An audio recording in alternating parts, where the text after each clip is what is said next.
स्वागत है दोस्तों आप सभी का पीटीआर एकेडमी में। और मैं हूँ ऋचा।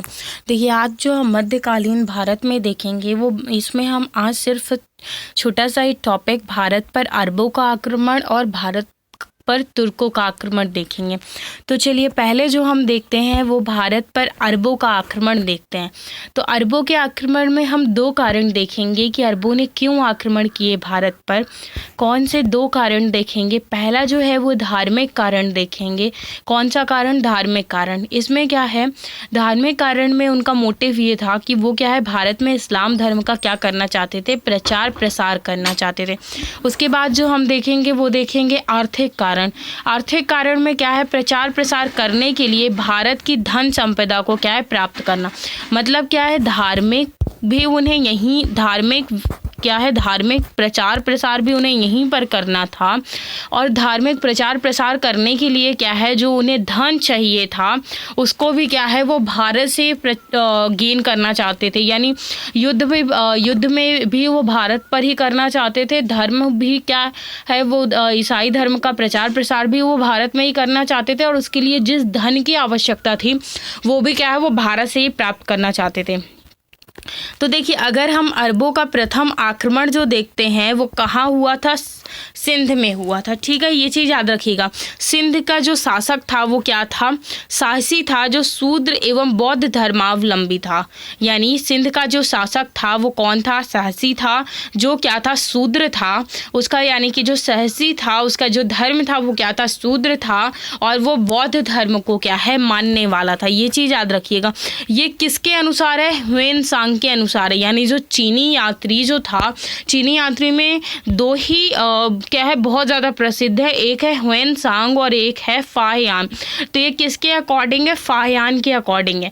उसके बाद क्या है, देखिए, जो सहसी का जो मंत्री था वो कौन था, चच था। कौन था, चच था, जो क्या है, सहसी की मृत्यु के बाद सिंध का शासक बनता है। यानी जब सहसी की मृत्यु हो जाती है तो जो उसका मंत्री था चच, वो क्या है, सिंध का शासक बनता है। और चच के बाद क्या है, चच का भाई चंद्रा शासक बनता है। ये चीज़ याद रखिएगा। उसके बाद चंद्रा के बाद चंद्रा का पुत्र दाहिर शासक बनता है। और दाहिर के शासन काल में ही मोहम्मद बिन कासिम का क्या हुआ था, भारत पर आक्रमण हुआ था। यानी अगर हम मोहम्मद बिन कासिम का आक्रमण देखते हैं तो वो किसके काल में हुआ था, दाहिर के शासन काल में हुआ था, जब दाहिर शासन कर रहा था सिंध पर। उसके बाद जिस समय जो दाहिर का जो सिंध पर आक्रमण शासन था, यानी जब दाहिर क्या कर रहा था, सिंध पर शासन कर रहा था, तो उसी समय श्रीलंका के शासक ने क्या है, ईरान के गवर्नर अल हज्जाज एवं खलीफा के लिए जहाज पर क्या है, उपहार भरकर भेजा। तो मतलब क्या है, ये चीज़ आप याद रखिएगा कि क्या है कि देखिए, ये क्यों भेजा था, ये इसी चीज़ को आप समझिए। ये क्या होती थी, राजाओं की डिप्लोमेसी होती थी। कोई राजा अगर स्ट्रॉन्ग राजा को देखता था तो वो ऐसे ही क्या है, मित्रता बढ़ाने के लिए कि हमारे अड़ोसी पड़ोसी जो राज्य हैं उनमें क्या बनी रहे, मित्रता बनी रहे, जिससे क्या है, जो लड़ाई झगड़े यानी जो युद्ध है वो ना हो। तो क्या है, उन्होंने खलीफा उस समय किसे बोला जाता था, मैंने आपको फर्स्ट वीडियो में बताया था, इसमें नहीं मैं आपको बताऊंगी। वैसे है तो बहुत छोटा सा, लेकिन ये चीज़ें जो है वो आपको याद होनी चाहिए। तो देखिए, क्या है, जो दाहिर था वो सिंध का शासक था। उस समय जो श्रीलंका का शासक था, तो क्या है, श्रीलंका के शासक ने इराक के गवर्नर अल हज्जाज एवं खलीफा के लिए जहाज पर क्या है, उपहार भरकर भेजे थे। किंतु सिंध से क्या है, देवल के लुटेरों ने क्या है, जहाज को लूट लिया। यानी सिंध के आसपास, सिंध के क्षेत्र में जो देवल स्थान पड़ता है, तो वहाँ पर क्या है, लुटेरों ने क्या है, उस जहाज को लूट लिया था। फिर अल हज्जाज जो था उसने क्या है, दाहिर के उन लुटेरों को क्या है, दंडित करने के लिए कहा। यानी अल हज्जाज ने ये कहा दाहिर से कि आप क्या है, उन लुटेरों को दंडित करिए। और दाहिर ने जब असमर्थता जताई तो अल हज्जाज ने क्या है, सिंध पर आक्रमण कर दिया। मतलब कि क्या होता है कि ये जो हमले थे वो उसने दाहिर ने नहीं करवाए थे, लेकिन दाहिर वो सॉरी ये लुटेरे जो थे वो दाहिर के नहीं थे, लेकिन क्या है कि उससे अल हज्जाज जो था वो दाहिर से क्या है युद्ध के लिए कहता है, लुटेरों को पकड़ने के लिए कहता है। तो जो दाहिर था वो क्या है असमर्थता जता देता है, यानी वो कहता है कि नहीं। तो देखिए अब ये जो था अल हज्जाज जो था वो क्या है दाहिर की कमजोरी क्या है भाप रहा था। वो उसका ये सोचना था यहाँ पे कि जब क्या है जो दाहिर है, ये जो दाहिर है वो क्या है जब लुटेरों को नहीं पकड़ पा रहा है, लुटेरों को पकड़ने में असमर्थ है, तो अल हज्जाज ने सोचा कि मैं तो इतना बड़ा राजा हूँ, वो मुझे कैसे हरा पाएगा। तो उसने क्या है उसने प्रारंभिक 2 आक्रमण 2 सेनापतियों के नेतृत्व में किया जो क्या असफल रहे। यानी स्टार्टिंग में क्या है वो इतना ही कमज़ोर उसे समझ लेता है कि वो दोनों 2 सेनापतियों से ही क्या है नेतृत्व में युद्ध करता है, जिससे क्या रहता है वो असफल रहता है। और फिर तीसरा जो आक्रमण है वो 1712 में करता है मोहम्मद बिन कासिम, जो इराक के गवर्नर को दामाद एवं चचेरा भाई था। ठीक है, ये चीज़ याद रखी गई, यानी जो मोहम्मद बिन कासिम था वो इराक के गवर्नर का दामाद और चचेरा भाई था के नेतृत्व में हुआ, जो क्या होता है सफल रहता है। यानी जो अल हज्जाज था वो क्या है फिर किसे भेजता है 1712 में मोहम्मद बिन कासिम को भेजता है।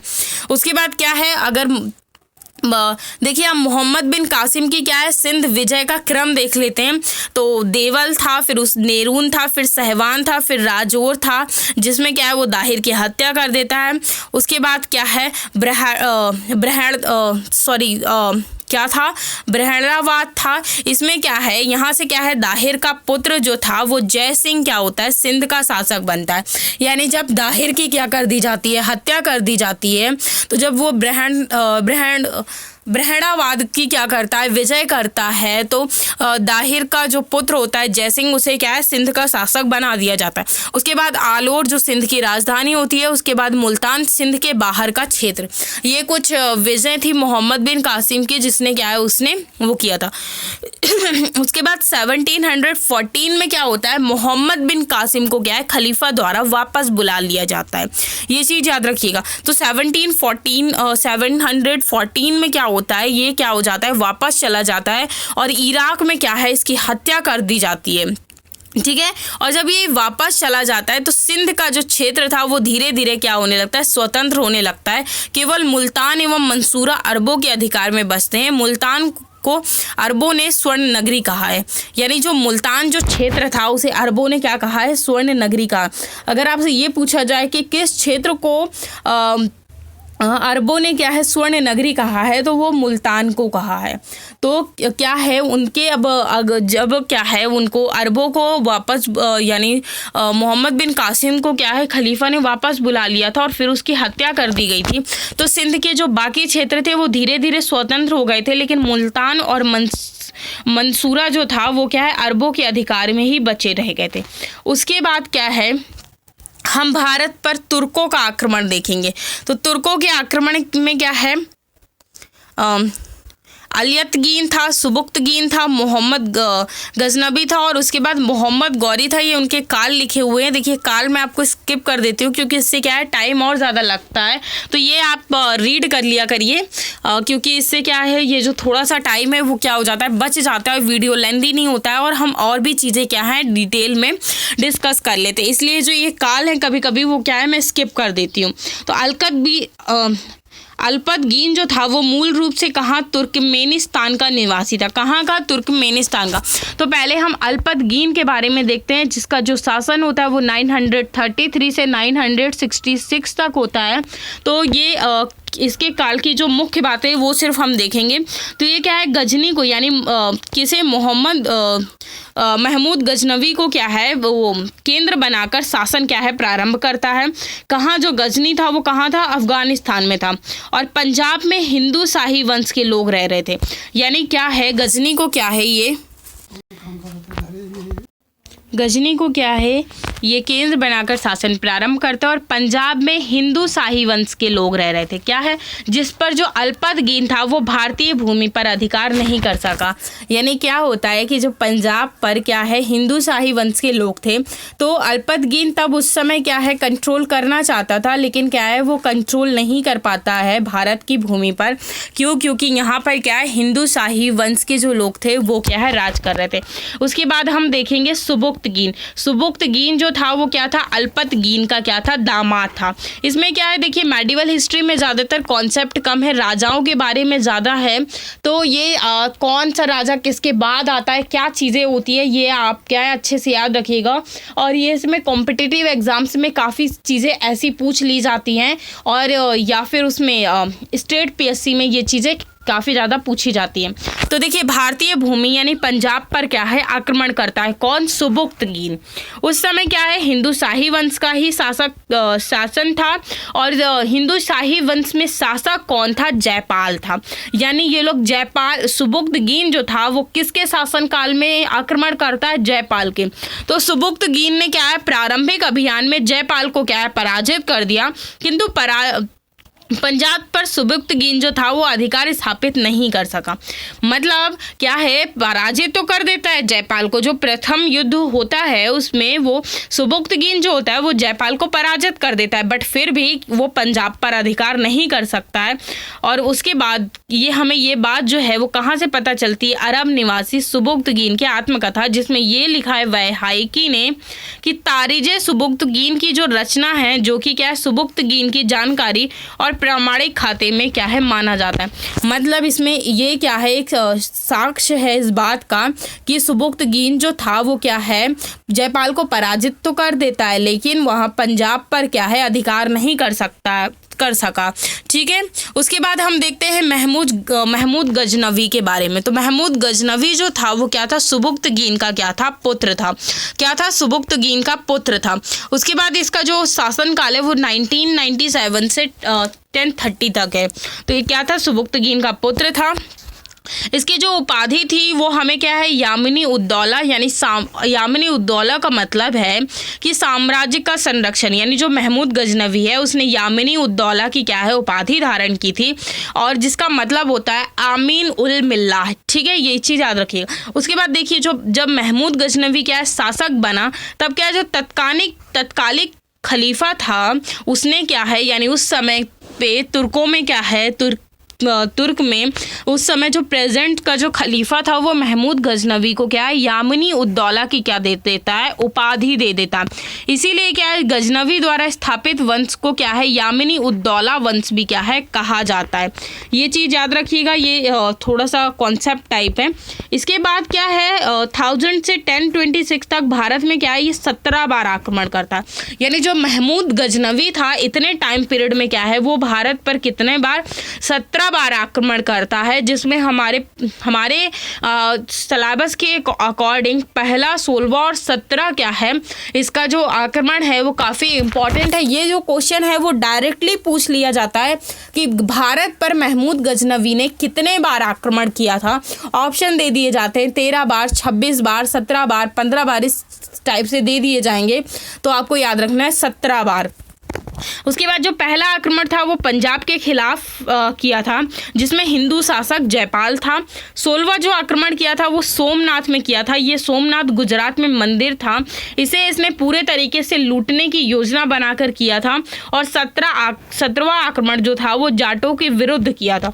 तो महमूद गजनवी से क्या है हिंदू शाही शासक जयपाल जो पराजित हुए, उस अपमान के कारण उसने क्या है अपनी आत्महत्या कर ली थी। यानी क्या हुआ था कि जब ये युद्ध में क्या हो गया था, पराजित हो गया था जयपाल, तो उसने क्या है उसे इतनी ज़्यादा शर्म आई थी कि उसने क्या है अब अपनी क्या कर ली थी, आत्महत्या कर ली थी। और महमूद गजनवी जो था वो फर्स्ट शासक हुआ जिसने क्या है सुल्तान की उपाधि धारण की थी।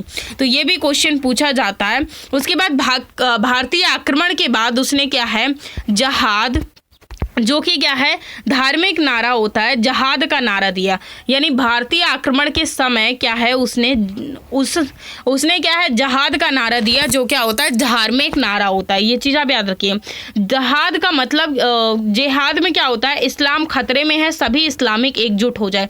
जिहाद जो उसने नारा दिया था, उसका मीनिंग होता है कि इस्लाम धर्म जो है वो खतरे में है और सभी लोग क्या हो जाए, एकजुट हो जाएं। और महमूद गजनवी के साथ थी क्या है, अल बरूनी भी क्या है, भारत आया था। तो जब महमूद गजनवी आया था तभी उसी के साथ क्या है, अल बरूनी भी भारत आया था। और इसी के अतिरिक्त वैहाकी इतिहासकार उत्वी भी क्या है, भारत आया था। और 1030 में क्या है, गजनवी की मृत्यु हो जाती है, जो कि क्या है, अल बरूनी ने तहकीके हिंद में क्या है, ये बात कही। तो क्या है, अल बरूनी ने ये बात किसमें, तहकीके हिंद में कही। उसके बाद जो हम नेक्स्ट देखते हैं वो मोहम्मद गौरी देखते हैं। तो महमूद गजनवी की मृत्यु के बाद उसका जो उत्तराधिकारी था वो दुर्बल साबित हुआ और इसी के फलस्वरूप क्या है, गजनी व गौर के मध्य का क्षेत्र क्या है का जागीरदार जो था वो क्या था, मोइनुद्दीन मोहम्मद बिन कासिम, यानी सामान्यतः जिसे मोहम्मद गौरी कहा जाता है। तो क्या है, गजनवी द्वारा स्थापित से अपना अधिकार स्थापित कर लिया। मतलब देखिए, जो वो महमूद गजनवी का जो उत्तराधिकारी होता है वो काफ़ी दुर्बल था। इसी कारण क्या है, जो गजनी और गोर के जो मध्य क्षेत्र था उसका जो जागीरदार था कौन, मोइनुद्दीन मोहम्मद बिन कासिम, यानी जिसे सामान्यतः हम मोहम्मद गौरी के नाम से जानते हैं। उसने क्या है, जो महमूद गौरी था उसका जो शासक था उसे क्या है, वो पराजित करके कौन बन जाता है, मोहम्मद गौरी कौन क्या बन जाता है, शासक बन जाता है। उसके बाद क्या है, वो भारत पर क्या करता है, अभियान करने का क्या करता है, निश्चय करता है। क्योंकि उस समय ये चीज़ आपको पता है कि सभी जगह भारत इस चीज़ के लिए प्रसिद्ध था कि जो भारत है वो क्या है, सोने की चिड़िया है। यहाँ बहुत ज़्यादा सोना था, सारी चीज़ें थी, इसीलिए जो जितने भी राजा थे वो इधर की तरफ क्या होते, भारत की तरफ बहुत ज़्यादा अट्रैक्टेड होते थे। फिर उसने जो सर्वप्रथम 1175 में मुल्तान की विजय की, 1178 में गुजरात का अभियान किया, जिसमें क्या रहता है, वो असफल रहता है। उसके बाद 1179 में पेशावर को जीतता है। उसके बाद 1181 में क्या है, सियालकोट को जीतता है। इन विजयों के बाद क्या है, वो भारत पर आगे बढ़ने का क्या करता है, प्रयास करता है। जिसका जो मुकाबला है, यानी इतनी जब वो उसने विजय कर ली थी तो जो राजा थे भारत के वो क्या है, काफ़ी ज़्यादा डरने लगे थे। लेकिन जब वो आगे बढ़ता है तो उसका मुकाबला चौहान शासक पृथ्वीराज चौहान के साथ 1191 में तराइन के क्षेत्र पर क्या हुआ था, जिसे क्या है, जब जो क्या था, जो पृथ्वीराज चौहान था वो काफ़ी बड़ा शासक माना जाता था। तो जब 1191 में क्या है, तराइन में युद्ध हुआ, उसी को क्या है, तराइन का प्रथम युद्ध के नाम से जाना जाता है। इसमें जो मोहम्मद गौरी था वो क्या होता है, पराजित होता है। यानी ये चीज़ याद रखना है, तराइन का जो प्रथम युद्ध था उसमें मोहम्मद गौरी जो था वो पराजित होता है। उसके बाद 1992 में दोबारा से क्या होता है, तराइन का द्वितीय युद्ध होता है, जिसमें जो मोहम्मद गौरी होता है वो क्या होता है, विजय होता है। उसके बाद 1994 में गढ़वाल वंश के शासक जयचंद्र के साथ क्या है, चंदावर युद्ध होता है। उसके बाद इसमें क्या होता है, मोहम्मद गौरी जो था वो क्या रहता है, विजयी रहता है। और जब वो इन सभी युद्धों को उसने क्या है, जीत लिया था, तो उसने अपने विजित क्षेत्रों में क्या है, अपने एक गुलाम कुतुबुद्दीन ऐबक को सौंप कर क्या है, वो वापस गजनी चला गया। यानी उसने जितने भी क्षेत्रों को भारत में जीता था तो उसका एक गुलाम था कुतुबुद्दीन ऐबक। इसके बारे में हम डिटेल में आगे पढ़ेंगे। तो ये क्या होता है, कुतुबुद्दीन ऐबक को अपना सारा जितना भी राज्य था इसने भारत में जीता था। इस भारत में लूटपाट मचाकर सोना वगैरह जितना इसने लूटा था वो लेकर, और जो विजित क्षेत्र थे वो कुतुबुद्दीन ऐबक को सौंप कर क्या चला जाता है, गजनी चला जाता है। तो आज देखिए हमने क्या है, अरबों और तुर्कों का आक्रमण देखा है। नेक्स्ट टॉपिक में आपसे दिल्ली सल्तनत की स्थापना में मिलेंगे। तो आज के लिए इसे हम यहीं पर समाप्त करते हैं।